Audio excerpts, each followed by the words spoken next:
Notes on Pictures, spoiler-free commentary, and behind-the-scenes notes on movies you want to hear about. Heretic, starring Hugh Grant, Sophie Thatcher, and Chloe East.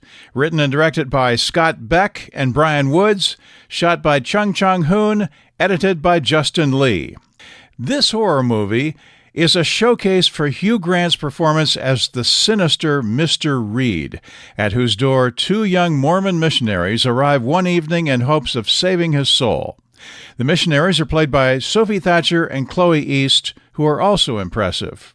How many levels are there of fear? I know, it's a crazy question.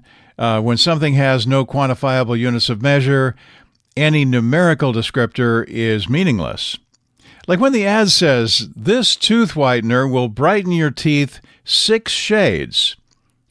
That's downright pagnanery. There's no way to check that or even to understand what claim is being made.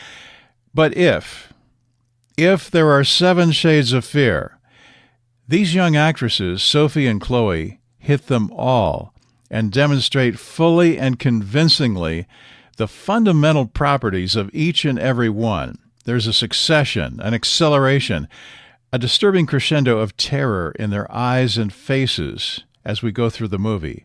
Moderated, of course, by lulls of exposition as we see Hugh being engaging, charming, and terrifying. Hugh Grant made his name 30 years ago as a romantic leading man. He appeared in several movies before his big star-making vehicle. Here he appears at an event honoring the writer Richard Curtis. In the summer of 1992, as I was floundering between unwatchable Euro pudding films and unwatchable low-budget miniseries, I was absolutely flabbergasted when my then agent, a poisonous little madman, sent me a really good script. I thought there'd been a mistake. That had actually happened a few years earlier with another film which was meant for Tom Cruise. But he sent me this very good script, and it had a great part, and it was called 4 Weddings and a Funeral.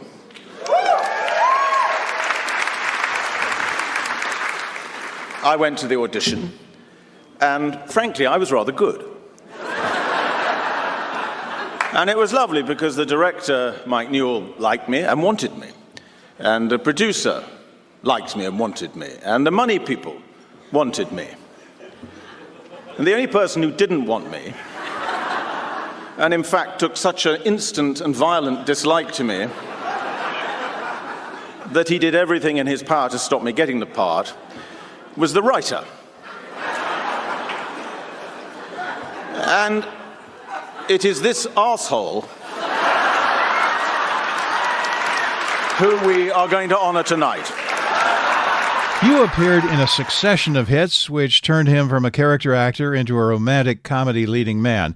It was only later that he returned to character parts and showed again he had range and daring, like the unctuous bastard he played in Guy Ritchie's The Gentleman. From there, it wasn't too far for him to stretch to be ready to play Mr. Reed in Heretic. He has enough distance now from the earlier rom-coms, and he's older now, so he has a gravitas of a college professor. Maybe a college professor who has no patience with comic book mentality. With great power comes great responsibility. Spider-Man. Voltaire. I know a woman who worked on product placement and brand name clearance for movies. The two are closely related. When placement of a product in a movie provides promotional value to the company, the studio asks for compensation. When mention, use, or display of a product in a movie offers no value or negative value, normally the studio is prepared to pay. It's cheaper just to make up a brand, but sometimes the story needs the ring of familiar names. For Castaway, the Robert Zemeckis movie with Tom Hanks, FedEx was approached and asked for their cooperation. At first, they were like, no way, because it's about what happens after a FedEx 747 crashes into the ocean. But the script is mostly positive, and they saw that this movie would do wonders for brand awareness. So FedEx provided access to company facilities for filming, and their CEO even had a cameo in the film. That's product placement, value for value. There's always a calculation of what value a placement would represent to the company, starting with whether the value is positive or negative, so who pays who. Knowing how that works, my mind is boggled by the negotiations that must have taken place for this movie. Question. What's your favorite fast food? Okay. Burger King is better than Hardee's, which is better than Checkers, which is better than Wendy's, which is better than In-N-Out, which is better than McDonald's, which is better than Jack in the Box, which is better than nothing. Jack in the Box serves breakfast all day. I love breakfast. But what about Taco Bell? We don't talk about Taco Bell. Why don't we talk about Taco Bell? We'd have to talk about Taco Bell to talk about why we don't talk about Taco Bell. Mr. Reed uses rhetorical devices adeptly in conversation with the girls, likening fast food to the diversity of religions he investigated, seeking the ultimate truth that would deserve his ultimate faith. As I got closer to God through genre and rigorous study, as I worked on my personal relationship with Heavenly Father, and I think strengthened it. Do you know what I found? The more you know, the less you know. And by the time I was 50, I was malnourished from the fast food of religion I'd been packing into my brain for the best part of a decade. Every sect, cult, creed, and denomination all claimed to be the one true doctrine, and yet none seemed true when held under the microscope. I promise you, the last thing I wanted to do was find the one true religion. But unfortunately, I did. We don't do spoilers on this show, so I won't prepare you for where this movie goes, but I'll tell you, it goes darker than you see coming, and don't let Hugh Grant being in it assure you you'll feel comfortable as the story unwinds. You will not. You'll be bothered and disturbed. You'll be bothered and disturbed because this fine cast works together to scare the shit out of you as only the best horror movies can do. Next, I'll give you value judgments, my rating, and what did this role do to Hugh Grant? Stick with me. Notes on Pictures.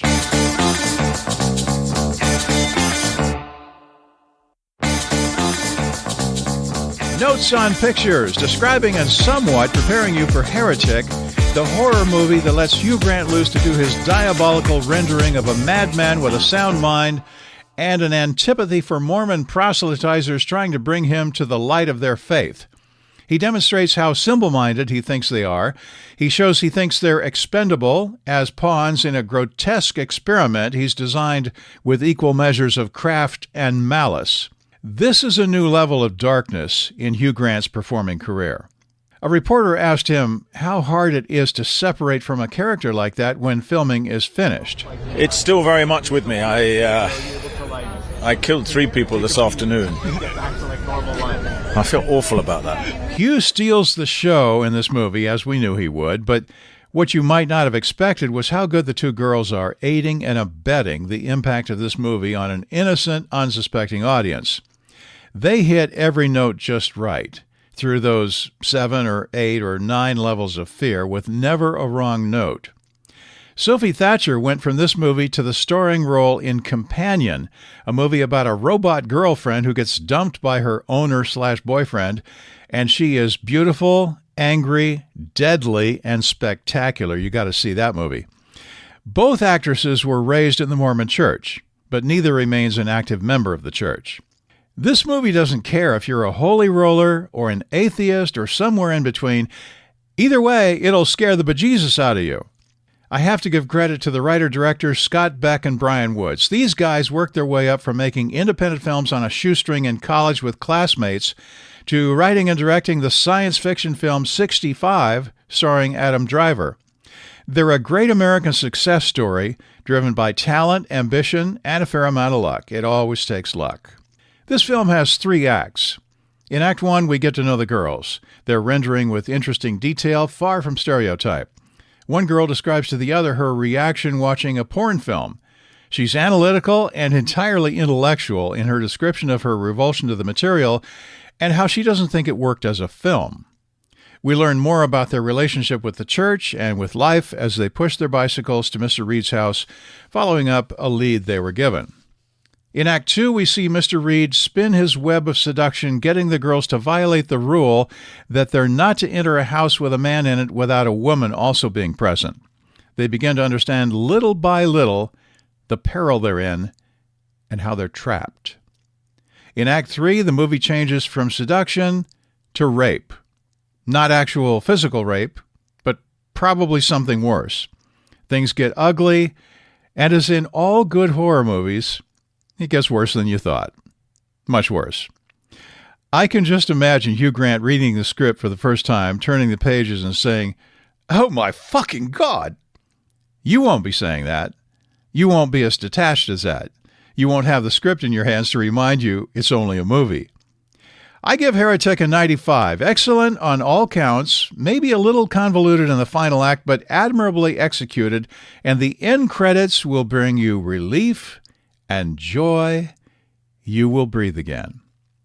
Heretic is available for streaming on HBO Max, Prime Video, and Apple TV.